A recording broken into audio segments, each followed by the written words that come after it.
Eros and Psyche, Part 1. Once in a certain land there dwelt a king and queen who had 3 daughters. The eldest was charming for her bodily grace. The second was equally charming for her wit and intelligence. Even as children, everyone admired these 2.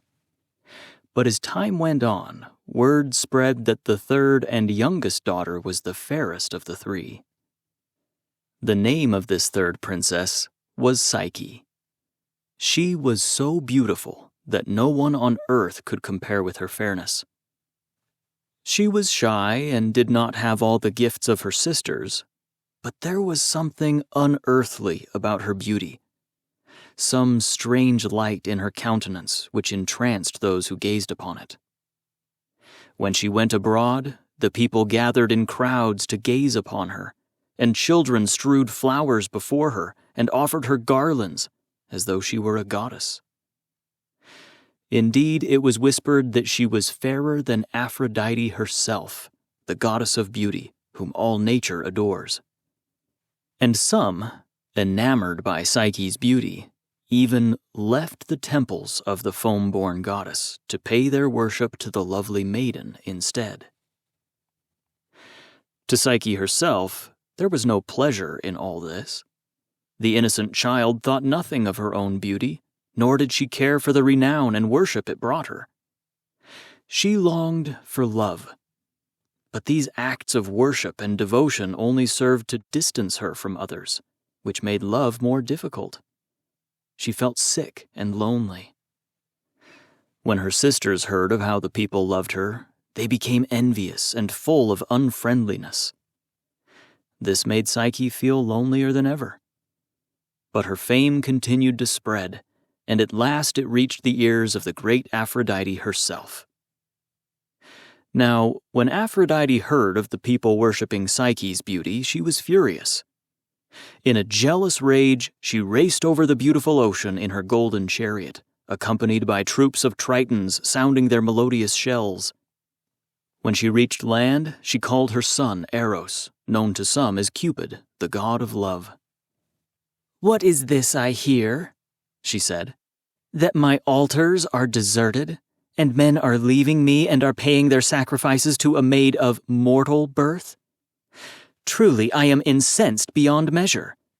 But I will make this impudent mortal know her place, and all shall remember that even Zeus, the Lord of heaven, pays homage to me. Go thou, my son, and sharpen thy keenest arrow, and use it to cause this mortal maiden to fall in passionate, burning love with some wretch, some renegade, the very lowliest of mankind. In this way she shall be punished for her pride and for her beauty." Then Aphrodite, who was herself most proud and beautiful, sealed her command with a kiss from her fragrant lips. Then she mounted her golden chariot drawn by white doves and sped forth over the laughing waves. Now Eros was very curious to see this beauty of beauties, and so he obediently selected his keenest arrow and disguised himself with a garment of invisibility. He visited the palace of Psyche's father and went from room to room, searching for this most beautiful of mortal maidens, that he might wound her with love's arrow and make her fall in love with the ugliest man in the world. At last, after some searching, far in the interior of the king's palace, he found 3 beautiful sisters sitting together on a bench. They were all 3 beautiful, but 2 of them seemed to pale beside the third. They were blemished by envy and jealousy, but the third was beautiful and filled with kindness.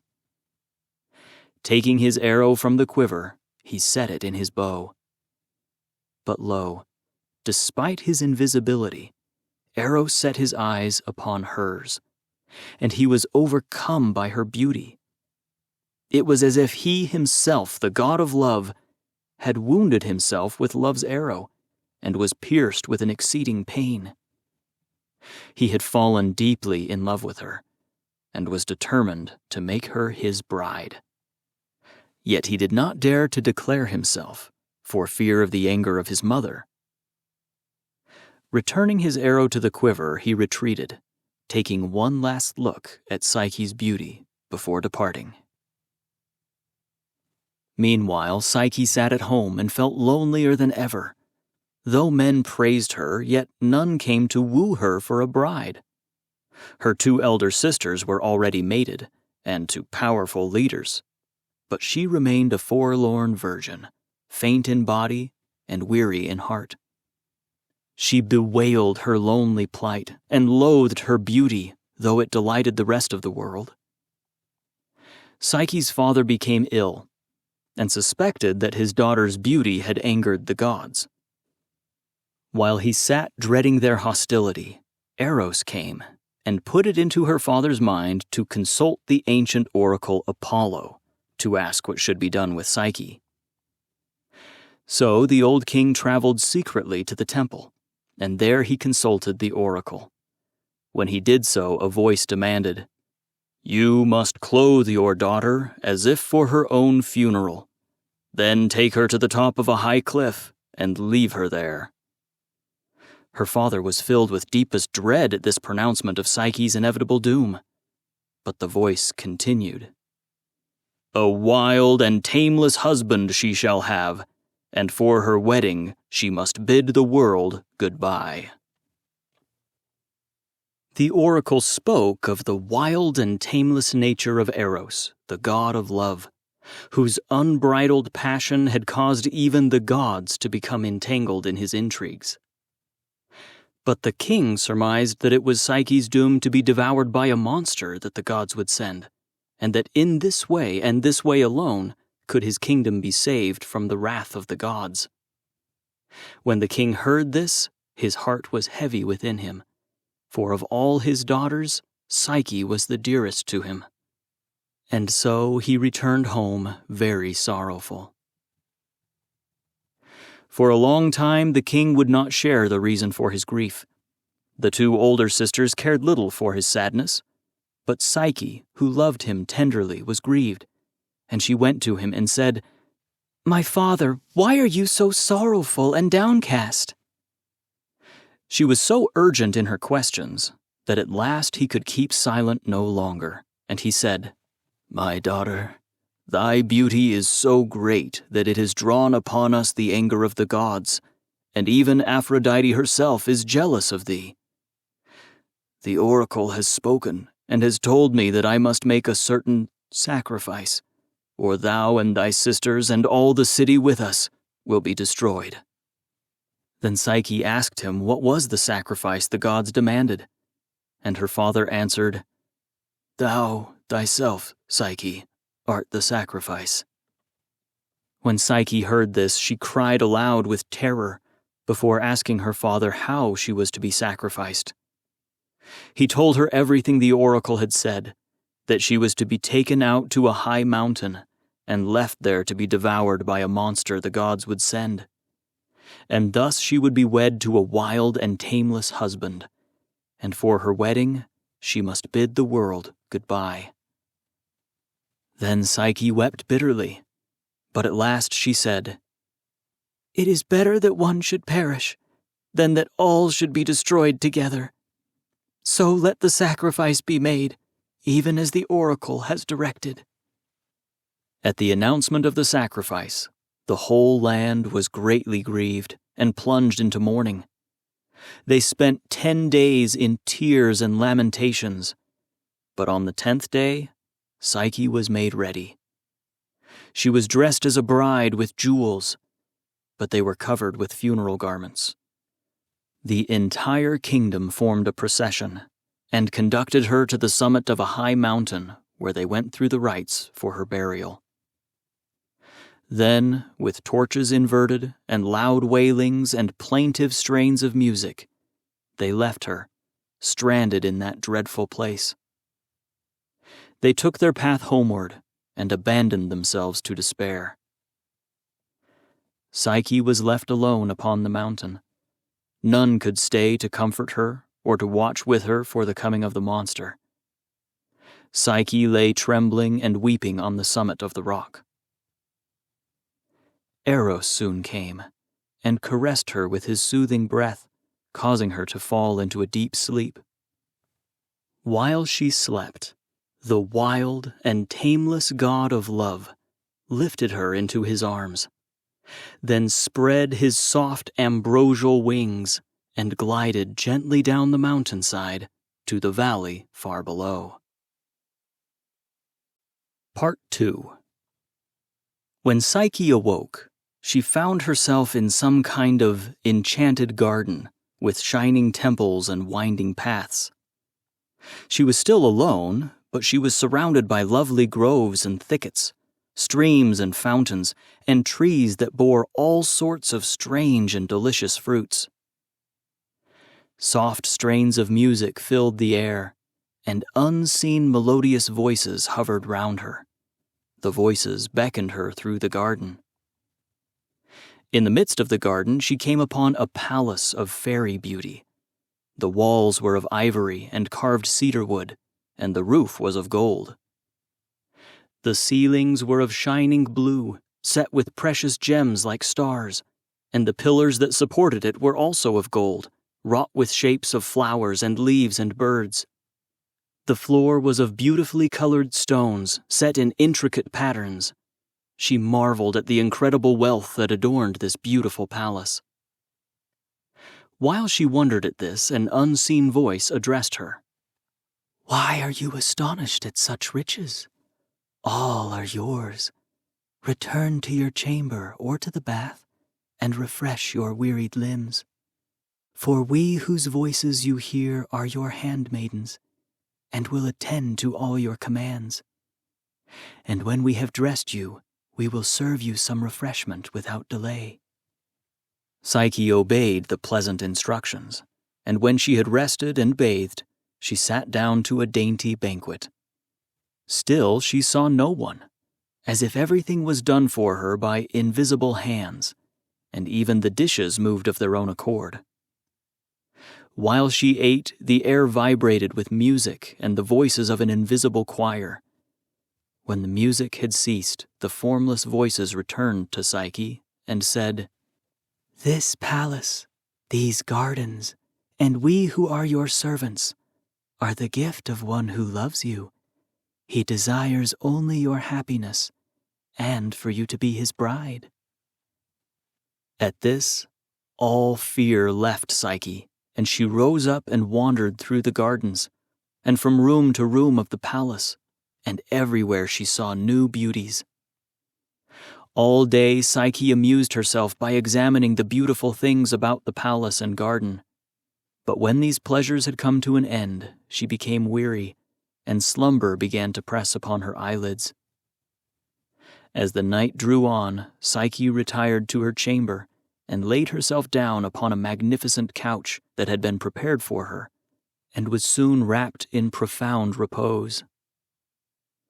She was awakened from her sleep at the hour of midnight by a gentle, murmuring voice.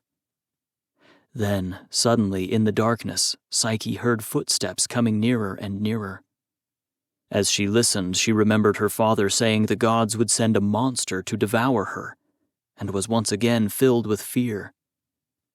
When the footsteps finally stopped, she peered into the darkness, but it was too dark for Psyche to see the form of the one who stood beside her couch.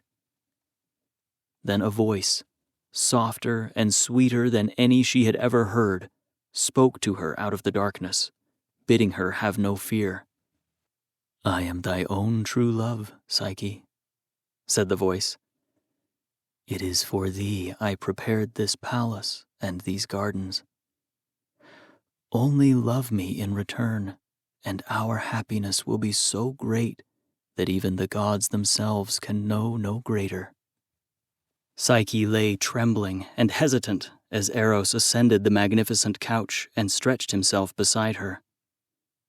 She felt in the darkness his close embrace and caught the fragrance of his breath. "But," he continued, "you must never see my face, or ask from whence I come, or all this will be replaced with sorrow and calamity." All night he stayed with her, and they held sweet talk together, and they shared passionate kisses. As soon as the first faint streak of dawn ran along the distant hills, and before it was yet light, Eros arose and left her. Psyche was sad at his departure, yet joyous in the prospect of his return. She spent the day in that beautiful domain, and yet longed for the night which should hide it from her eyes and provide once more the cover of darkness so her love could return.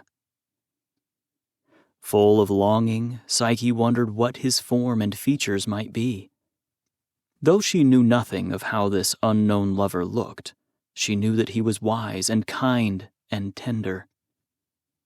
Psyche was filled with joy and with love for the one who spoke to her so tenderly, and who had prepared all this happiness for her.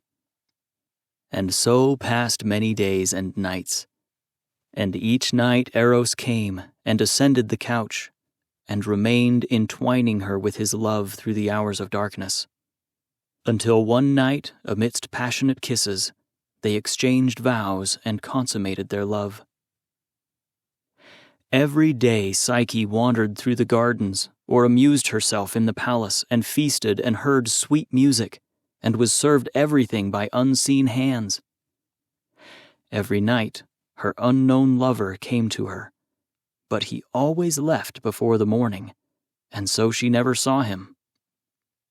And when she was grieved at this, and implored him more than once to reveal himself and show her his true form, he would only reply, "I entreat you, my darling Psyche, not to seek to behold me at present, or to ask me who and what I am, lest a great evil come upon us." Then he would kiss her very tenderly, and for the time being she would be content. Nevertheless, after a time, loneliness would envelop her, and she would again fall into grieving. One day, while wandering the enchanted gardens, Psyche heard the voices of her sisters calling from the summit of the high mountain. She heard them cry great wails of lamentation, and Psyche thought they were sorrowful for her, that they thought her dead and missed her greatly. But in truth, they only pitied themselves. That night, Psyche told her unknown lover of the mournful cries of her sisters, and asked if she could speak with them and comfort their sorrows. He warned Psyche that she should not listen to them, nor even turn her eyes in their direction, lest by doing so she should bring the calamity that he feared. Psyche wished to always obey him, but when she thought of her own strange fate, she was filled with pity for herself, and broke into tears, saying, "A hard lot truly is mine, to be cut off from all human conversation in this splendid prison, where I may not behold thy face nor even reply to the cries of my sorrowing sisters. It were well indeed if I had never come here." To this her unknown lover asked, "Are you so soon weary of me, Psyche?" "I am not weary of you," answered the princess, "but I long with all my heart to see my sisters, that I may know that it is well with them, and that they may know that it is well with me also. If I could see them only once, then I would be content." Her unknown lover was silent for a while, and then he said, "I love you so dearly that I can refuse you nothing, Psyche. I will bring your sisters here to visit you, but they may stay with you only for 3 days, and you must tell them nothing of me. And if they offer you advice, you must not take it. Do not even listen to it. You must not be persuaded to ask who or what I am, or else your curiosity will lead to great sorrow and ruin." Psyche was filled with joy at the thought that she was once more to see her sisters, and eagerly she promised to heed the warnings of her lover and to obey him in all things. But all night Eros was very sad and silent, for he feared that this wish would bring some misfortune upon them. The next day, when her lover had departed, she hastened to the rock and called aloud, "Sisters, it is I, Psyche! Dry your tears and cease your mourning, for I am well, and I wish you to join me in this enchanted garden." At Psyche's request, the invisible hands of Zephyr, governor of the wind, lifted the sisters and carried them gently down from the rocky mountain and placed them safely in the enchanted garden. The sisters were amazed to find themselves in this unknown palace, and their wonder was even greater when Psyche hastened to greet them. After mutual embraces, Psyche questioned them about their father and all that had happened since she had left them. After she had heard all there was to tell, she took them through the palace and showed them the treasures, and led them through the gardens, and they heard the music and were served by the unseen hands. Psyche told them that the palace and all that was in it, and the gardens round about it, were hers, and that they were all the gift of her lover, who had brought her there the day she was left upon the mountain. The sisters were suddenly seized with fresh envy. The elder of the two persisted in making inquiries about the master of this celestial wealth, as to what kind of person he might be, and what sort of husband to her. Psyche, however, would not on any account neglect her lover's commands or reveal his secrets. She turned these questions aside and would not talk with them about her lover. When the time came for her sisters to leave, Psyche asked them to choose whatever they had seen in the palace that they would like to take with them. She loaded them with jewels and treasures and refused them nothing that they asked for. Then, calling on her unseen servants, Psyche ordered the winds to convey her sisters back again up the mountain.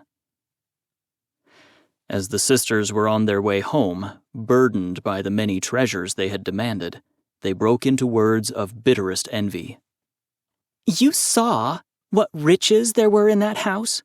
What necklaces, what dresses, what heaps of gold, what gems the very floor is inlaid with?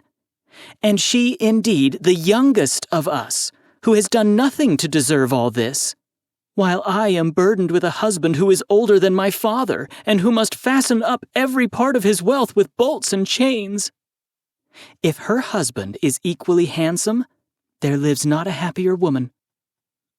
Thus they continued, ever goading each other with cruel words into a perfect fury against their innocent sister, until their minds became bent on her destruction. They planned to visit her again so that they might end their sister's happiness. Part 3. Eros could foresee the coming danger, and most emphatically warned Psyche, saying, "Your sisters, those perfidious she-wolves, are plotting against us with all their might. They will pressure you to view my features, which, as I have told you before, you must not see. I foresee that before long, an infant will be born to us, and if you are faithful to me, that child will be of divine nature. But if you are not faithful, the child will be mortal. Therefore shun those wicked women who tempt you to disobey. They harbor such a deadly hate against you that it is no longer right to call them sisters. Do not listen to those who, like sirens, hang over the crags and make the rocks resound with their ill-omened voices." Filled with the joy of future motherhood, Psyche exclaimed, "I will obey thee, husband, and it is my hope that in the visage of our child I may at last behold your features, you whom I so devotedly love." After this, Psyche was content, for a time. But her joy of future motherhood was soon overtaken by the desire to see her sisters again. With tears, she once again besought her unknown lover, "Grant me once more the pleasure of embracing my sisters whom I have deserted for your sake." "Psyche, do not ask this of me. I feel that if they come again, some misfortune will surely fall upon us." "Do not doubt for a moment my fidelity which I have already shown you, nor doubt my power of keeping a secret that is so necessary for my own happiness." Then her husband, enchanted by these tender words and her sweet embraces, granted that which she desired. She immediately asked Zephyr to return to the mountain and wait for her sister's return. Now the sisters were burning with evil passions. All the while they had been away, they had been growing more and more envious of Psyche, so that now they could scarcely hide their jealousy of her good fortune. "Why should Psyche have all these things?" they said to each other. "And we have nothing except such gifts as she is pleased to give to us." With unbridled rashness, they hastened to the rock, and without waiting for the assistant breeze, they leapt straightway from the height of the cliff. Zephyr had heard the sisters' words of envy carried on the winds, but he was obedient to his mistress's command, and reluctantly received the duplicitous sisters, and carried them down upon the winds, and laid them gently on the ground. With rapid steps, and without delay, they entered Psyche's palace. Seeing their sister's pregnancy, they deceitfully feigned great interest in her condition. "Why, Psyche," they said, "you are not quite as slim as you used to be. Surely before long you will be a mother. What a gift you have in store for us in that satchel of yours beneath your girdle, and with what great joy you will gladden our whole house. How we shall delight to nurse this golden babe, for if it resembles its parents in beauty, it will be a perfectly beautiful child." Thus, by false words, they gradually stole Psyche's heart. She made her sisters rest and refresh themselves with the bath, then regaled them with an exquisite banquet to the sounds of harps and flutes and all manner of aerial music. But the malice of these evil women was not to be softened by sweet sounds. With subtlety they shaped their conversation with the intent to lead Psyche into a snare. They began insidiously to inquire what sort of person her husband was, and from what family he descended. Anxious to please her sisters, Psyche confessed her ignorance about her husband. They immediately answered in grave tones. "Happy indeed are you, dear Psyche, and blissful in your ignorance. There you sit, unknowing of your own danger. But we, who care for you so deeply, are in despair at what threatens you. For we have discovered for a fact that your love, he who secretly entwines you at night, is nothing but an evil serpent of base and venomous nature. Remember how the oracle said you were destined to wed a wild and tameless creature?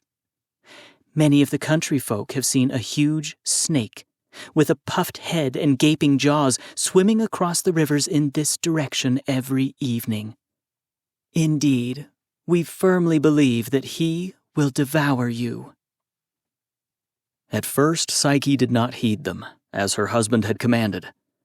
But still the sisters talked and whispered, until at last she became frightened. The sisters saw her failing resolve and pressured her with all sorts of trumped-up stories and hearsay evidence to confirm their argument. "Your lover must be some horrid, unclean monster. Otherwise, why should he only come in darkness and never let you see him? No doubt he is the very monster for whom you were left upon the mountain. And now he is waiting for you to be large with child so that he may feast upon you both. Oh, Psyche, your fate is surely most unhappy, to lie each night with such a creature." She was finally overcome and completely gave way to their influence, and began to believe that it must be as they said. That night she dreaded the coming of her husband, fearing he was indeed some monster, and that in the end he would devour her. When the sisters saw her the next day, they could see she had slept poorly. Knowing that they soon must depart, they called Psyche to their chamber. "Dearest sister, we wish, if possible, to save you. Here is a lamp. Tonight, when your husband is sleeping, you must rise quietly from his side and take the lamp and look at him." Then the other sister said, "When you have seen the monster that he is, drive this dagger into his heart. Thus you will rid the world of him and save yourself alive. Unless you do this, he will certainly devour you, and then He will surely destroy us." Trembling, Psyche took the lamp and the dagger and promised to hide them in the little room that was beyond her sleeping chamber, and to use the dagger, as they directed, if she found that what they feared was true. Then she kissed her sisters in farewell, for she knew the time had come for them to leave. The conniving sisters were whisked away by the wind and carried to the summit of the mountain. There they hastened homeward, rejoicing and full of glee at the success of their machinations.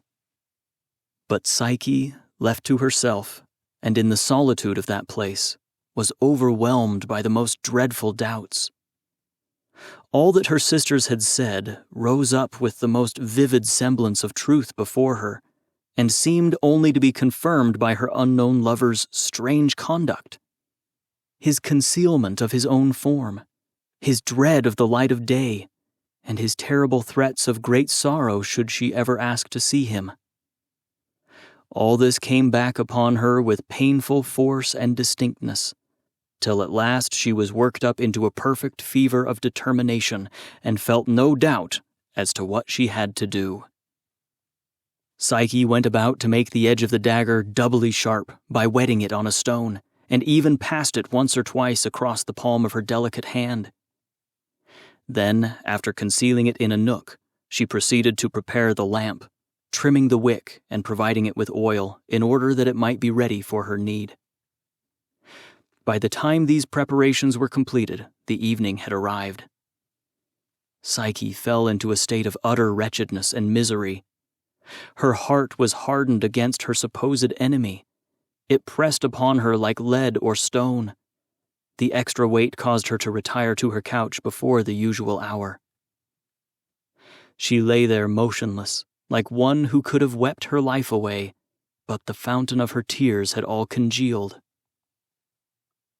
She lay there for hours, but at last, when it was quite dark, there came that well-known murmuring sound and sweet-wafted air as of wings, and in a moment the unknown one lay beside her. Strenuously, Psyche exerted herself to receive him as usual, and to appear in no wise different in her manner. But it was a thing of the utmost difficulty to throw off the weight and horror that was on her, and indeed her mind was so exhausted with all its suffering. But her unknown lover was so gentle toward her, and so tender that she could not but love him. But then she remembered her sister's warnings, and hardened her heart against him. She was so poisoned by her sister's words that the soft ambrosial feathers of Eros's wings seemed to her like horrid scales, and upon touching them, she was confirmed in her dread resolution. She waited until her lover lay at rest, and by the sound of his breathing she knew he had fallen into a deep slumber. Rising from the bed, she tiptoed across the room and felt her way to the place of concealment where the lamp and dagger waited. Holding the lamp in her left hand and grasping the dagger firmly in her right, she steeled herself for what she was about to do, fearing what her eyes were about to behold, and bracing her hand at the same time to slay the monster of whom her sisters had warned her. But the instant the lamp was lit and the darkness swept away, the mysteries of the couch were revealed. She beheld the very gentlest and sweetest of all creatures, even Eros himself, Cupid, the beautiful god of love, lying there fast asleep. What was her joy and awe and wonder at the sight of him! The glad flame of the lamp shone doubly bright at his beauty. Those ambrosial, abundant locks of golden hue, and ruddy cheeks, and lips just fringed with down. To see his dewy wings of dazzling whiteness, and his fair, smooth body gently sleeping. Psyche, astonished at such a vision, lost control of her senses. Faint and deadly pale and trembling all over, she fell to her knees. At the foot of the couch lay her lover's bow and quiver and arrows, the well-known emblems of the god of love. Overcome by wonder and curiosity, she was compelled to examine his powerful arrows. She touched the point of one with her thumb to try its sharpness, and by chance, as her hand still trembled, it punctured the skin. She winced in pain. Startled by the sound, her eyes flashed to her sleeping companion, hoping he would not awaken to see what she had done. And so, without knowing it, by love's own force, she fell in love with love. Then, burning more and more with desire, she fell passionately on Eros and kissed him again and again. But even while she did so, the lamp suddenly spurted forth a drop of scalding oil, which fell upon his right shoulder. Eros, thus scorched, sprang up from his slumbers, and looked at Psyche with grief and indignation. "What have you done?" her immortal lover cried. "Oh, unhappy one, why did you not obey my warnings? Oh, simple Psyche, I disobeyed my mother Aphrodite for you, for she bade me to infect you with mad passion for some base and worthless man. I chose rather to fly to you myself as a lover. And now I am like a fool, and have made you my wife in order that you might doubt me for an evil beast, and be ready to cut off my head, which you ought to have loved better than anything in the whole world. Now I must leave you, and grief and sorrow must be your portion. Farewell, unhappy Psyche." Eros sadly spread his wings to take flight, but Psyche seized hold and clung to him as he leapt forth into the air. She clung with all her strength as he soared higher and higher into the heavens. As Eros soared aloft, the palace and the gardens and all that were in them faded away like the mist of morning. Psyche continued to cling to her lover's form, until at last her strength gave out, and she fell. Zephyr, god of winds, took compassion on Psyche and carried her back to the earth, where she lay exhausted and weeping. Part 4. Psyche lay powerless on the ground, gazing upon the flight of her lord and lover, till at last the measured pulse of his wings bore him through the immeasurable sky and completely out of sight. Dawn was breaking, and a cold wind blew across her shivering body. She wept aloud in bitter despair, "Eros! Eros!" But no one answered. After some time alone, she rose and wrapped her garments around her against the new cold wind. Taking courage and filled with determination, she set forth across the desolate plain to search for her lost love, Eros. For a long time she journeyed on, but where to look she knew not.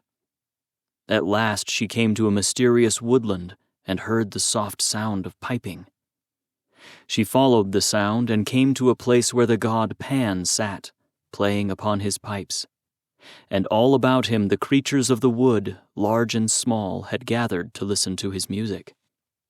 Psyche approached the sacred satyr and cried to him in her grief, "O Pan, you who wander far and near, tell me where Eros is, that I may follow him and find him." But Pan answered, "I know not, Psyche. Ask Demeter, the Earth Mother. She is very wise, and if he is on this earth, she is the one who can tell you where to find him." So Psyche went on in search of Demeter, the Earth Mother. Meanwhile, Eros flew straight to his mother's chamber and lay there groaning and in pain from the wound which Psyche's lamp had caused him. But Aphrodite was not in her chambers.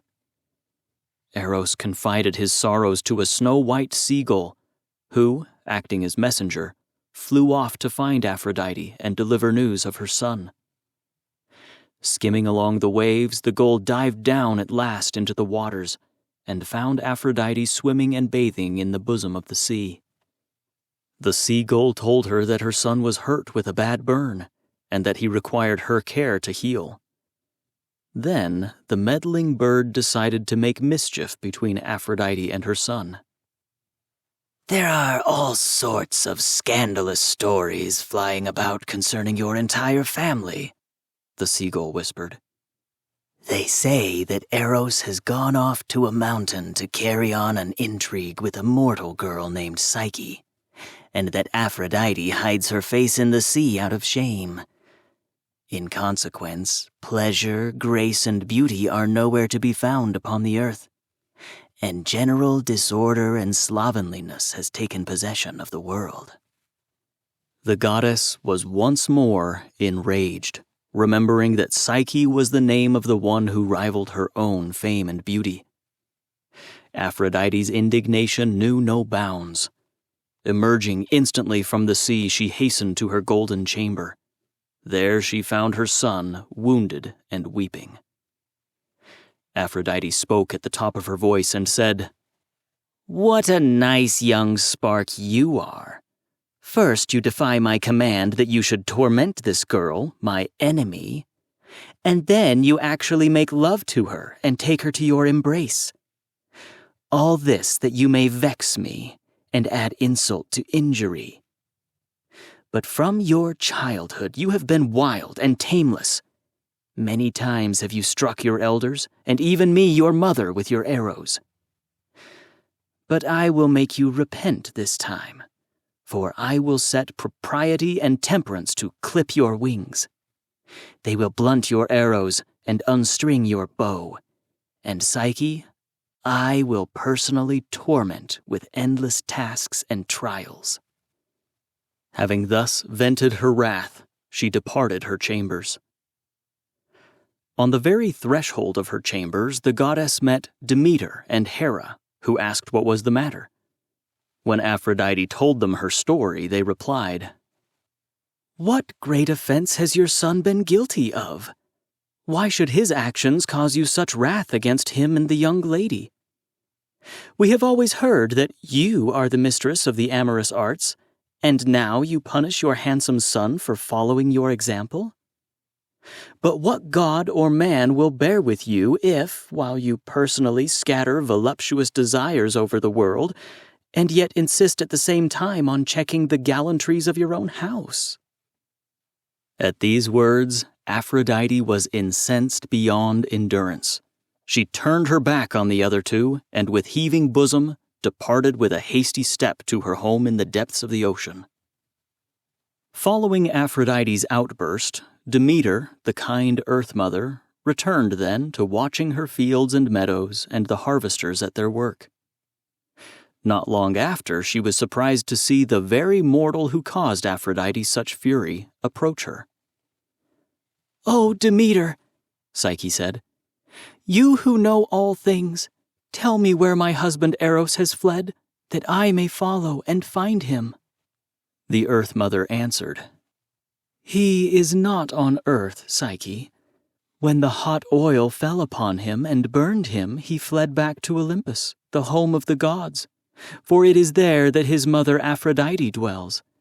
Now he is with her, for she and she alone can heal the wound that you have caused him." Then Psyche wept even more bitterly still, and she said, "I will go to Aphrodite and tell her of my grief and sorrow, and then it may be that she will let me speak with Eros and ask that he will forgive me." But Demeter replied, "Be careful, Psyche, for Aphrodite hates you with a bitter hatred, and if she could, she would gladly destroy you. Eros, too, is angry with you, and you can hardly hope he will forgive you, for you have caused him great sorrow and suffering." "Nevertheless," said Psyche, "I will go to Aphrodite, for unless Eros will forgive me and take me back into his love, I do not care to live." So Psyche journeyed on and on toward Olympus, to the place of Aphrodite's chambers. Meanwhile, Psyche's eldest sister heard a report that Psyche had been exiled from her enchanted palace. Being seized with envious desire and maddening lust to obtain all these riches that her sister had abandoned, she conceived the idea of supplanting Psyche and enjoying the embraces of a god.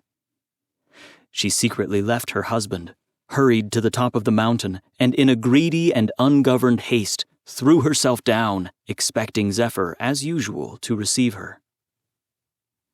A few days later, the second sister heard the same report, and in the same manner was moved by the same desire, and did the very same thing. And thus these two, dashed to death at the foot of the rocks, met with the fitting reward of their treachery. Aphrodite did not remain long in her ocean bowers. Having resolved on a plan of action, she ordered her chariot be prepared. 4 white doves, with joyous fluttering, harnessed themselves to the chariot, and Aphrodite seated herself in it. Immediately the chariot flew through the air and the clouds, and traversed the lofty heavens, delivering her directly to the throne of Zeus. Here, in haughty tones, and not explaining the whole truth, Aphrodite said, "Thou knowest, O ageless one, that of all the gods and goddesses I chiefly rule over nature and the world of mortals below. Now then, one of my servants there, a female slave I may say, has absconded and withdrawn herself from my dominion. Grant me the services of Hermes, the crier god, in order that I may find her." To this request, the azure brow of Zeus consented. Aphrodite was exultant as she descended from heaven with Hermes, and conveyed to him her instructions. She gave him a little book with Psyche's name and all the particulars of her life. Aphrodite charged Hermes that he should announce her description and her crimes among all the nations. Hermes duly obeyed. It was not long before one of Aphrodite's retinue discovered Psyche, seized her by the hair, and dragged her into Aphrodite's presence. When the goddess saw Psyche, she was glad at heart, for she thought, "Now Psyche has come to me, it will be a strange thing if I cannot get her entirely into my power and punish her as she deserves." But even as she thought thus, she wondered at Psyche's beauty, for it was very great. With this thought, her envy returned. Aphrodite broke into a loud and bitter laugh. "Have you condescended at length to pay your respects to your mother-in-law? Or have you perhaps come to see your sick husband, who suffers yet from the wound you gave him?" Then Psyche asked if she might speak with Eros, but the goddess answered harshly, "Eros has no wish to see you. You deceived and wounded him so that he fled to me for comfort. But never mind. I, at any rate, will give you such a welcome as a good mother-in-law should." So saying, Aphrodite called for her servants named Care and Grief, and delivered Psyche over to them, that they might torment her to their heart's content. When, in obedience to their mistress's commands, they had scourged and plagued her beyond measure, they brought her back again into Aphrodite's presence. Upon her return, Aphrodite noticed Psyche's figure and condition, and sent up another laugh, saying, "How interesting she looks, and how thoughtful of her to make me a happy grandmother. I, who am just now in the flower of my age, and now I suppose the son of a vile handmaid will be called my grandson." Working herself up into a perfect fury, and turning to Psyche, she continued, "But this shall never be, for such a child born out of due wedlock will be nothing but a bastard, even if I suffer you to bring it to life at all." So saying, she flew upon her, tore her clothes, shook her by the head, and pulled out her hair. "Ugly slave as you are now, I think if you want Eros to forgive you, your best way will be to learn the virtue of drudgery. Let me therefore teach you industrious habits. I will set you a task to prove you, and if you can perform this task, then perhaps I will speak of you to Eros and plead with him to forgive you. But if you fail, then you shall give yourself over to me, for me to do with you as I please." And Psyche answered, "No task is too hard for me. If only Eros will forgive me. So Aphrodite took her into a room where there was a great heap of every kind of grain, barley, millet, poppy, vetches, lentils, and beans, and many others, and they were all mixed together so that it was difficult to tell one from another. Then Aphrodite said, "Your task is to separate these seeds one from another. Each kind must be put by itself in a separate heap, and all this must be done before evening." So saying, Aphrodite turned away and left her before the heap of grain. Psyche was stupefied by the very thought of what was before her. As Psyche looked at the heap of grain, she knew the task that Aphrodite had set her was one that was impossible to perform, and she was frightened at the thought of what Aphrodite might do to her if she failed. She sat silently without moving a finger to her task. Unbeknownst to Psyche, Eros had sent a tiny ant to investigate her situation. Upon perceiving her sad case, it busily ran about, calling together the whole tribe of ants, saying, "Nimble children of the earth, take pity on this pretty damsel, for she is the wife of Eros, whom ye all adore. Let us help her in her desperate plight, and sort the seeds for her." Immediately the 6-footed folk came rushing in regular waves one after another, thousands upon thousands. And the ants seized the grains and dragged them apart, each kind to itself, while Psyche watched and wondered. "Eros sent them to me," she thought. "Even yet his love for me is not dead." The heap was slowly separated, and each kind of grain was gathered off by itself. And when the task was finished, the ants disappeared again. Not one of them was left. At nightfall, Aphrodite came to the room where she had left Psyche, and her heart was filled with triumph, for she had no doubt but that she would find the task unfinished, and would then have the princess in her power. But what was her rage and wonder when she entered the room to find the grains separated and lying in different heaps, each kind by itself as she had commanded. "This is not your handiwork, wicked creature," Aphrodite spat, "but the work of Eros. He, whose head you have turned to your own, will sorrow as well as you." And so, tossing her a bit of black bread, she went to bed. Part 5. As soon as morning broke, Aphrodite called Psyche again and set her a fresh task, and one full of danger. "Behold, on the other side of that glittering stream, my golden-fleeced sheep crop the sweet flowers of the meadow. Today, you must cross the river and bring me back by evening a bag full of wool pulled from each one of their shining fleeces." So Psyche took the bag the goddess gave her and set out for the pasture. But on the way she met Pan, and he had pity on her because of her beauty and her sorrow. "Psyche, do not venture near the pasture," he warned her. "For the golden-fleeced sheep with their great horns are evil creatures that lust for the lives of mortals and will slay thee even as thy feet reach the other bank." But Psyche said, "Alas, I must do the bidding of the goddess.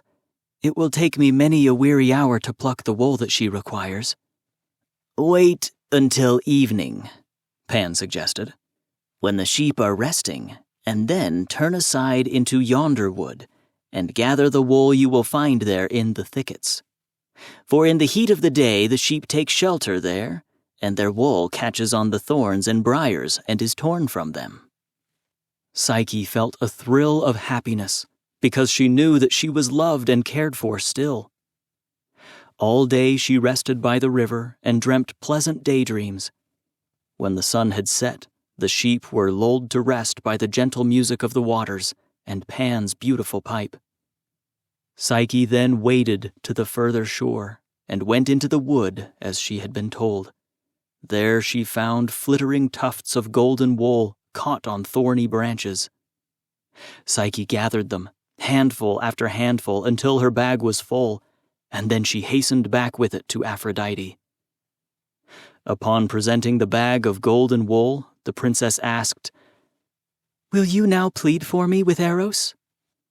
Smiling bitterly, Aphrodite said, "I see plainly enough that someone has helped you again. But look, here is a fresh task.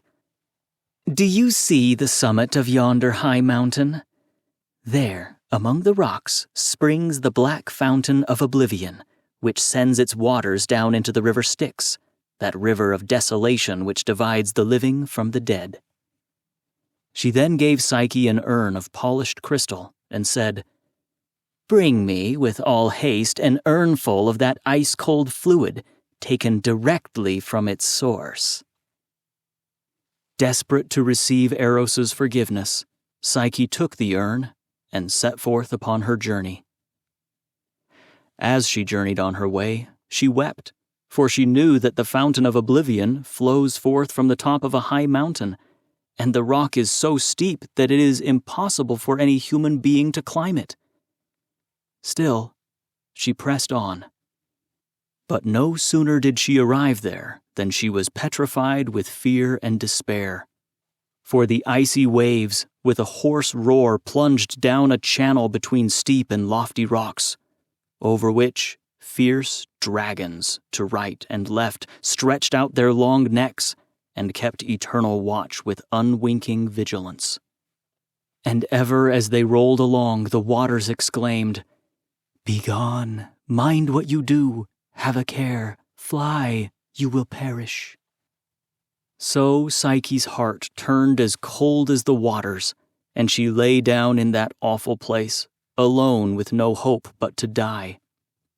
But from the gracious eye of heaven, the sorrow of the pure soul is not hidden. The fierce and royal eagle, the bird of Zeus, sailing over that land, espied her and flew to her, and remembering all he owed to Eros, he pitied deeply the young wife. "Psyche," he said, "to your unaided strength, this most sacred, yet most terrible fountain is utterly inaccessible. Even the gods tremble at the thought of its waters. Give me the cup." Then, snatching it from her hand, on his strong wings he sailed away, steering in and out between the rows of raging teeth and the three-forked tongues of the dragons, and disappeared into the icy fog of mountain mist. And now Psyche believed she was indeed lost. For how could she return to Aphrodite and tell her that not only had she failed to fetch the water, but that the crystal urn had been stolen from her also? But while she stood there, afraid either to return or to go forward, she heard again a great beating of wings, and the eagle returned to her. She saw that he still had the urn, but now it was full of the dark and icy water for which she had been sent. Then Psyche rejoiced and took the urn from the eagle and hastened back to Aphrodite. Yet, not even by the fulfillment of this enterprise was the anger of Aphrodite appeased. When the goddess saw that once more Psyche had fulfilled her bidding, her brow grew black with fury. Aphrodite knew she must send her, even beyond the waters of separation, into the kingdom of death itself. With a smile, foreboding of evil, she said, "Psyche, my dear, you are a perfect sorceress, or you could never have performed my commands so well. But there is one more task I must set before you. I grow weary and careworn. My son was wounded by you, a faithless slave, and in tending to his wound, my beauty has faded. I must ask you to take this box and turn your steps to the infernal regions and the gloomy palace of Hades. Then give the box to Persephone, and say, Aphrodite asks you to send her some of your magical ointment, which is able to bring to those who use it beauty more exquisite than any that the eyes of gods or men had yet looked upon. Then return with the utmost speed, For I must adorn myself with this ointment before I go to the assembly of the gods, to restore the beauty which you have stolen." So saying, she gave Psyche the box and sent her off. Then Psyche's sorrow was full, for death is the end of everything mortal, and never had any human being journeyed to those lower regions of Hades where Persephone was queen, and returned again to the green earth above. In her despair she thought, "Better that I should perish at once than suffer longer from the anger of Aphrodite." And she went up to the top of a high tower, intending to throw herself from it, knowing that killing herself was the shortest way to the infernal regions, and to put an end to her sorrows. But this tower was an enchanted place, and when she had climbed to the top of it, a voice spoke to her and bade her to take courage. "Do no violence to thyself, Psyche. Though this indeed is a way thou mayest go to the palace of Hades, yet shall thou thus by no means return. But listen to me, for it is possible to do as Aphrodite has commanded and still live. Only listen carefully, and do all things exactly as I shall direct you, and thou mayest win for her the beauty that she asks." Psyche listened carefully to the instructions, until the voice was silent. Then, when all that was said was stored away in her heart, she departed to the city of Achaia where she was commanded to go. Long and rough was the journey, but at last she came to the city. She had been instructed by the voice that, "With empty hands it is impossible to pass through the shades of Hades." And so she procured for herself 2 pieces of silver money, which she placed in her mouth, and 2 cakes of barley bread soaked in honey. Taking 1 barley cake in each hand, she set out for the mountain that lay beyond the city. There she found the gap of which the voice had told her, the breathing hole of the underworld. This, the voice had said, was the threshold of a direct path leading to the lower regions. She followed the path that led down and always away from the green and sunlit world above her and toward the darker world of the lower regions, where Persephone reigns. Before she had gone far, she met an old man driving an ass loaded with wood. He looked so poor and miserable and begged so piteously for help that Psyche's heart melted within her, and she longed to give him either bread or money. But she remembered the voice had warned her that this man was sent by Aphrodite to tempt her. So she kept silent and continued her journey into the dark depths of the underworld. Further down the path, she came to the great black river Styx, and there she found Charon, the boatman, who demands his fee and ferries the dead across the waters to the farther shore. She stepped into the boat and panicked, unsure of how to pay the boatman with the money in her mouth while her hands were full.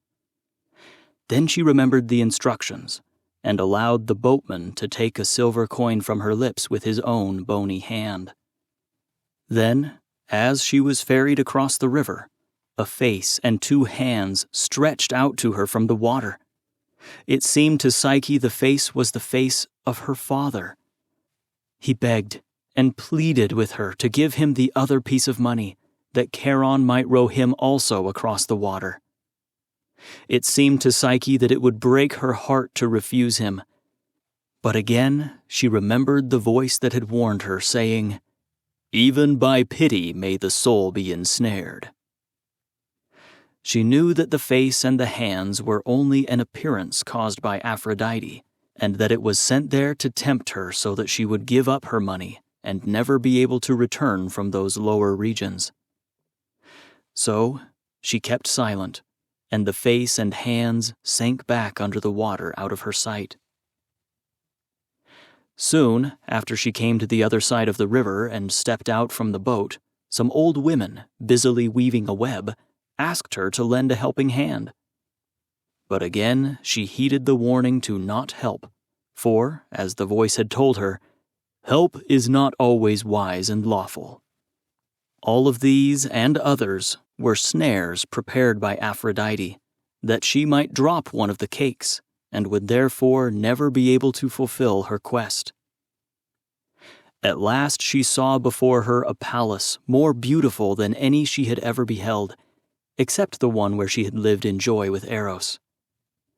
But before the gateway stood the fierce three-headed dog Cerberus, who barked with jaws of thunder, so loud and fierce that Psyche trembled. Then she threw to him one of the pieces of bread soaked in honey, and at once he was silent and allowed her to pass by him and enter the palace. Within the palace, everything was very beautiful, but the most beautiful thing in it was Persephone. She made Psyche welcome and provided soft cushions to rest on, and a magnificent feast was set before her.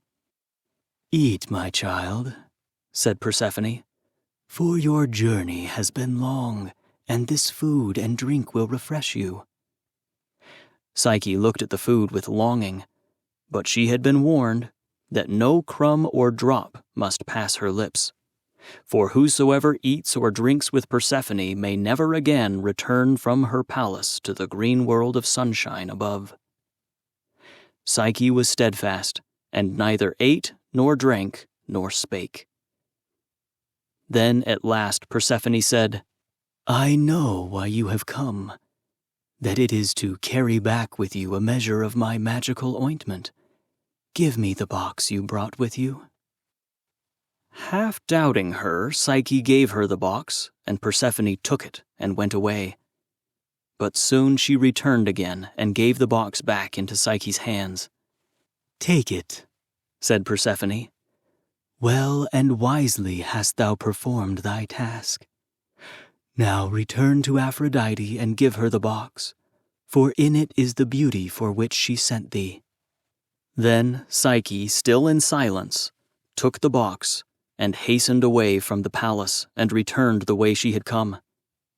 When Cerberus raised his dreadful barking, she threw him the other piece of bread, and he was silent and allowed her once more to pass in safety. She once again turned a deaf ear to the pleas of the web-weaving older women and the prayers of the floating corpse. Soon she came again to the river and found the dark boatman waiting. She entered his boat and let the greedy Charon take the remaining coin from her lips. And so, passing his river for the second time, Psyche left the dark river and followed in haste along the path that led to the upper world and sunlight. On her way she became weary and sat down to rest. "This ointment that I carry with me," thought Psyche to herself, "is an ointment that will bring back to those all faded by time or worn by suffering a beauty greater than any beauty that has joyed the immortals." Then she remembered the final warning the voice had spoken. "O Psyche, last of all do not open the box, nor look within it to search its hidden treasure. For if thou shouldst raise the lid, then all thy labors will have been in vain, and the wrath of Aphrodite will surely overtake thee." Exhausted from her toils, Psyche was seized with the desire to learn what was in the box, and to partake of its store of beauty. She reasoned within herself, "For my beauty, Eros loved me, and now my beauty is worn and wasted and well nigh gone. Were I to open this box, and make use of the ointment of Persephone, then indeed I should be fair enough to win his favor once more." Like a burning fire, the temptation was too much for her to bear. She opened the box and looked inside. All at once, a pale mist rose from the box and hovered over Psyche's head, in the image of death from whose kingdom it was drawn. Being freed from its prison, the mist immediately poured itself over her, suffusing her limbs in a dense cloud of somnolence, till she collapsed to the earth. Now, Eros struggled through the pain of his wound and had finally recovered. In consequence of all that had happened, he had grown to greater glory and manhood than before. His love for Psyche had returned, and his pain and the anger he had felt toward her were forgotten. By stealth, he escaped from his chamber, and now, freed from his mother's grasp, he flew on swift wings in search of his beloved wife. He had not flown far before he came upon her still body, lying senseless as a corpse. Her clothes were torn, her skin was smudged with soot, and limbs as a wind-scourged tree in December. "My beloved," he cried, and he knew that Psyche was indeed his beloved. It did not matter to him whether her body was like a rose in June. It was her fair soul that he loved. He carefully removed the deathly mist, lifting it from her like a veil. He folded the cloud and shut it in its old receptacle, the box. Then he put his arms around her and kissed her ardently upon the lips. "Dear Psyche," he said, "unclose thine eyes. Thou mayest look on me now. I go no more, but am thine own forever." Psyche thus awakened, and was overjoyed to behold her lover once more. In the tumult of her emotions, wings of gold and silver did spring forth from her fair white shoulders. Eros took her by the hand and bade her finish her final task quickly. So Psyche, with a radiant face and looking even more beautiful than ever before, took Eros's hand, and together they took flight and ascended toward heaven to take their place in the choir of the celestial stars. Flying swiftly to the very throne of Zeus, Eros relayed the entire story and begged for his aid against the wrath of Aphrodite. Zeus, having given the matter full consideration, bade Hermes summon a full assembly of the gods. When the heavenly theater was quite full, Zeus, sitting on his throne, spoke. "Ye assembled celestials, whose names are written in the white roll of the Muses, you are all well enough acquainted with Eros, he who fills the whole course of nature with his intrigues.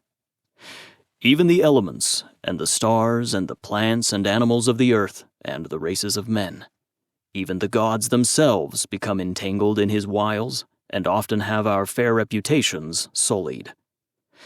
Since he has now come to man's estate and is no longer a child, it is fitting that order should be introduced into his ways, and harmony established where before was confusion. You are aware that he has chosen a girl to be his bride. Let him therefore hold to her, let him possess her, and embracing Psyche, make her ever henceforth the object of his love." Then, turning to Aphrodite, Zeus continued, "Now, dear daughter, be not offended, or afraid that your family will be disgraced by a mortal alliance, for I will now cause the marriage to be not unequal, but all in order and agreeable to the law." So saying, he commanded Hermes to bring him a cup of ambrosia.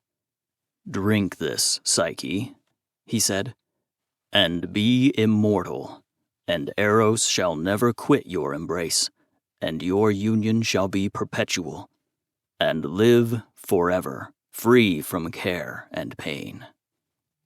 Then she was made welcome by all the other gods and goddesses, and Aphrodite no longer scowled upon her with anger, but smiled upon her as the sun smiles upon a newborn flower. Without delay, a sumptuous wedding supper was served. Eros sat at one end of the table, reclined with Psyche in his bosom. In like manner at the other end were Zeus and Hera, and after them the other gods and goddesses in their proper order. Dionysus supplied the mystic nectar. The rustic Ganymede waited upon Zeus. Hephaestus dressed the table. The Hours scattered roses and all fragrant flowers. The Graces shed love and gentleness. The Muses sang. Apollo struck the lyre, and Aphrodite danced, till at length, with nightfall, ceremony was dissolved, and gaiety reigned in heaven. Then Eros took his bride away, to a palace that Zeus had given them, and which was even more magnificent than the one where Eros had first carried Psyche. At length, from a mature pregnancy, a daughter was born, whose name was Joy, or Gladness, and together they lived in great love and happiness.